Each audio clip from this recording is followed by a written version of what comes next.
Hello, guys and girls. Welcome to my YouTube channel. This is Johnson FX.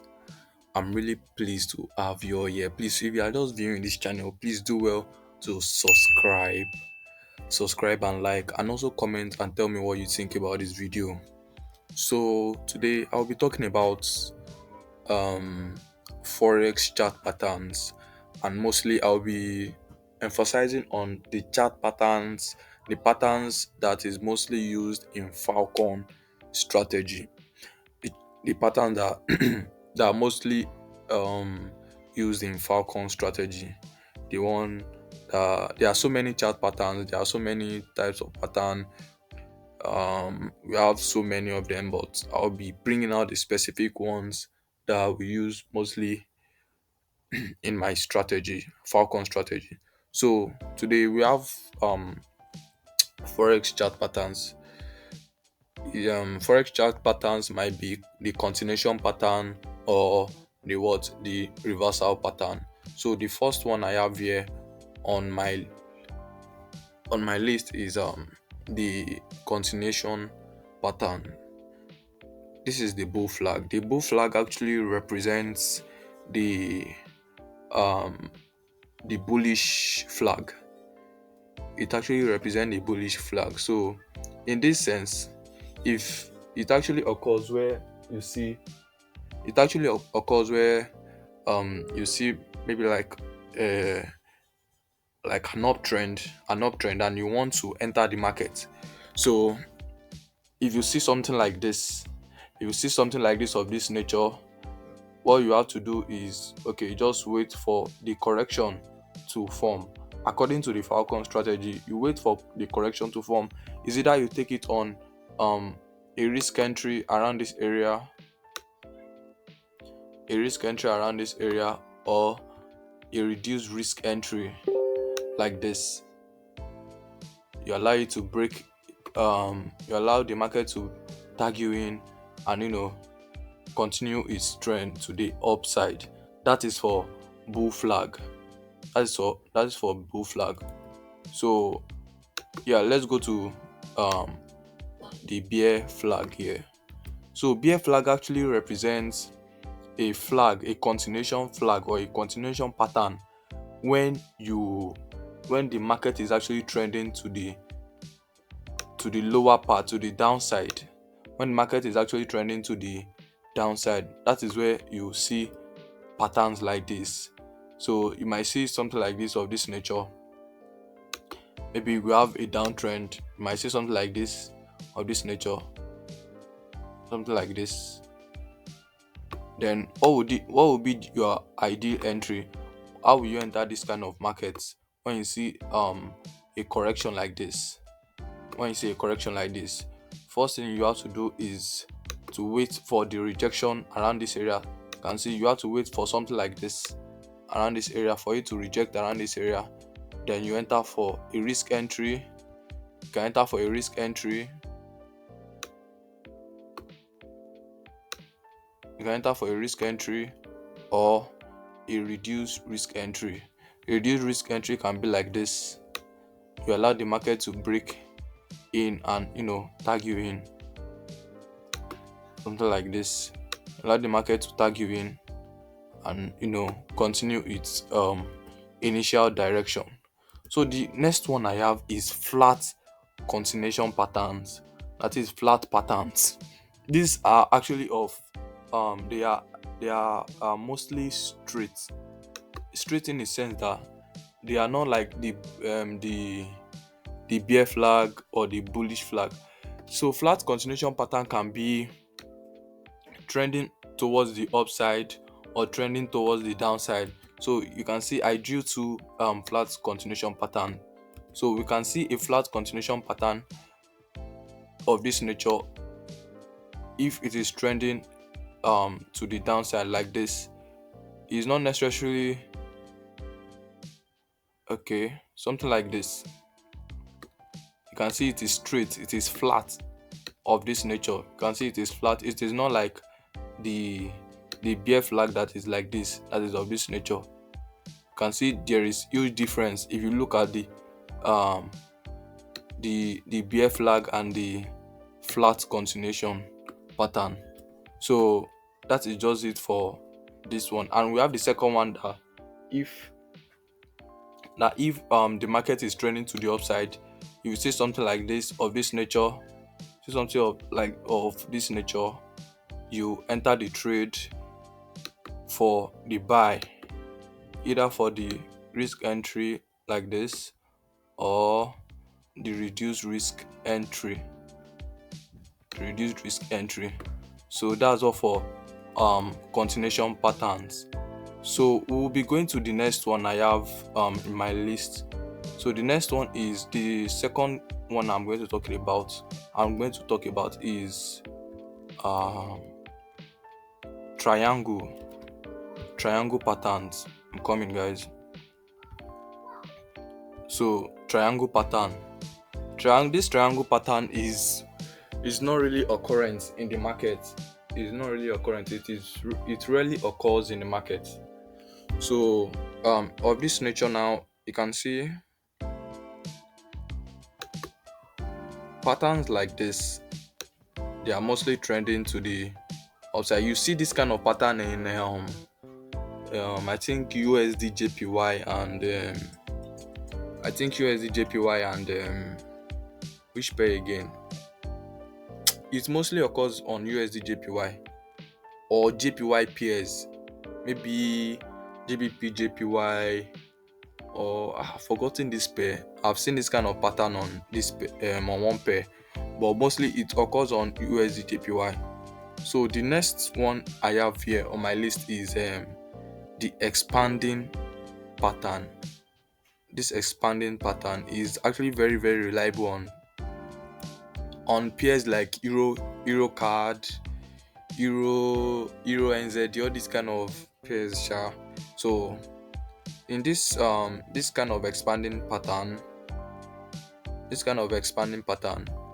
can see it came like this, and it expands. Some people might have okay. So this expanding pattern, actually we can have so many opportunities to buy and to sell. So in this expanding pattern, you can have an opportunity to buy to the top and also sell to the downside. You can also have an opportunity to sell to the downside, depending on the this thing on the outcome of the trade. So you can have so many opportunities within this expanding pattern. You can have buy opportunities, you can also have sell opportunities. So that's all for expanding pattern. So the next one we are going to is the reversals. I think the reversal pattern. So yeah.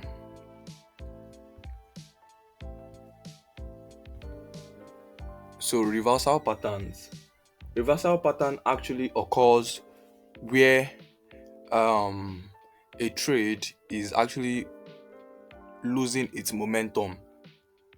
You spot reversal patterns where trade is actually losing its momentum, where trade is actually um turning around, or where trade is actually let me just put it where trade is actually losing its momentum, where it is heading, where it wants to start to head to the other part, the opposite part. So like this rising wedge now. Rising wedge, we can actually see rising wedge where where you have like a structure. Let's say now you have a structure here. And you see a rising wedge around this area. Maybe you see a market trending around this area. So what would be your ideal, what would be the next thing you will have to do? You wait for it to play out to this area. then you wait for confirmation, then you enter the market. You wait for confirmation, then you enter the market, something like this.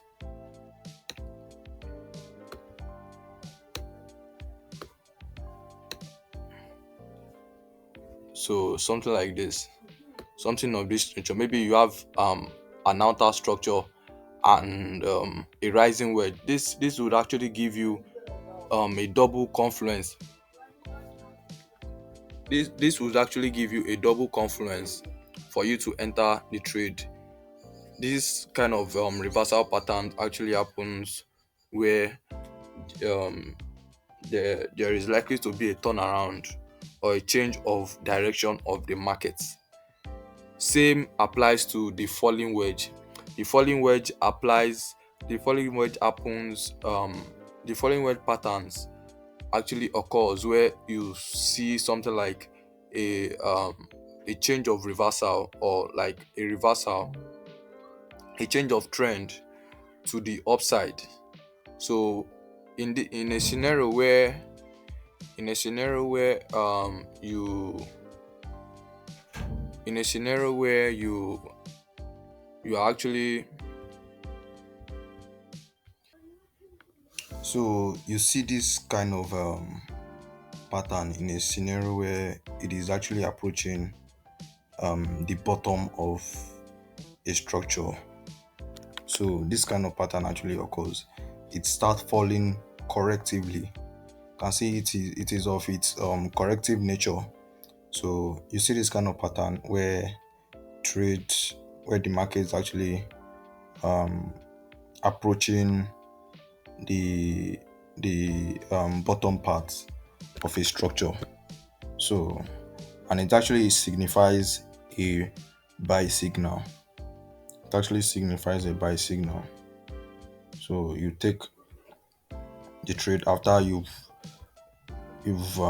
confirmed,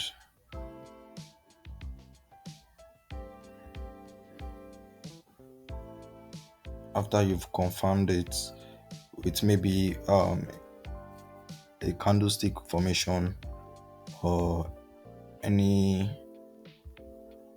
of your confirmation entry according to your plan. so the next one here is the ascending and descending pattern.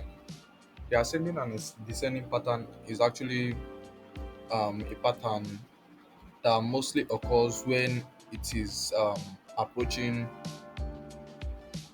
the highest structure or the lowest structure or the bottom structure, and it is mostly reliable when it has something like a 1 2 3 formation, a 1 2 3 formation pattern. So if you can see this illustration here now. I drew 1 2 3. It is mostly reliable when it has this three touch, this 1 2 3 touch formation. So sometimes if you want to take the trade, you might take the trade, you might snipe the entry. But if you want to wait for correction, for another entry, you have to wait for um a correction. If you don't want to take a risk entry, you have to wait for correction or pullbacks for you to take this kind of trade. Same thing applies to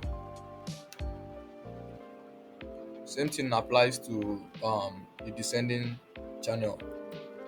The descending channel um is actually the pattern that occurs while trending to the downside or while approaching the lower structure, you know and it actually gives a clue of a trend reversal to the upside. The ascending channel gives a clue of a trend reversal to the downside, while the descending channel gives a clue of trend reversal to the upside. So this is the descending channel, and as I've said before, same thing applies to the descending channel. It is mostly reliable when it has this kind of 1 2 3 touch formation. It is mostly reliable when it has something like the multi-touch confirmation or formation. So you can decide to take the trade, you know, from you can decide to risk it or snipe the entry, or you wait for more obvious confirmation like this one here. So guys, please subscribe to my YouTube channel and like and comment and tell me what you think about this video. Thank you guys.